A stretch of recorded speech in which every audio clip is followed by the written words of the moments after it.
And for more on the Russia-China relations and the legacy of World War II, we turn to Suzanne Kelly-Lyall in California. She's a director at the Mekong Partnership for the Environment Project and is a diplomatic relations expert. Welcome to the broadcast. Thank you very much. It's lovely to be here. Give us some perspective, please, on the significance of this meeting, first of all, between China and Russia and the deals that were signed. Well, I think this visit is both symbolic as well as significant in terms of enhanced economic ties between Russia and China. That said, there have been 13 high-level exchanges between the countries in recent years, and it should be noted that President Xi made his first official state visit actually to Russia. So that, of course, lets us know that Russia is quite significant to China.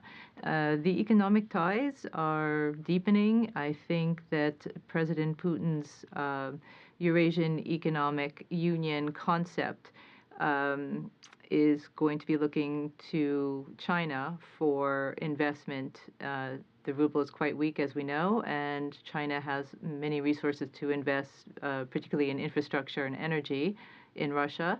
And so that will be a very significant part of this enhanced diplomatic relationship.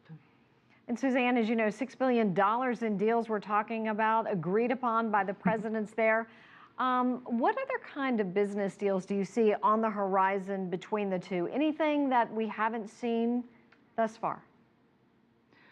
Well, so as we've noted, the Gazprom and China national petro deal is enormous for energy. The investment in high-speed rail that will go from Kazan to Moscow, quite significant. But also, China is increasingly interested in the tech sector and in robotics. I believe that part of what we'll see emerging are more cooperative approaches to developing technology. Russia has tremendous intellectual capital. China has resources, but seeks some of that intellectual capital, particularly in the robotics space. As you know, Suzanne, Russia has simply been left out of so much by the West over the handling of the situation in Ukraine, which it does deny any involvement there. Have the sanctions played a role so far? I mean, how have they impacted the deal, or do you see a direct correlation at all? I don't think we can draw a straight line between the situation in Ukraine and the current deal signing, other than perhaps with regard to energy and enhanced relations around energy export.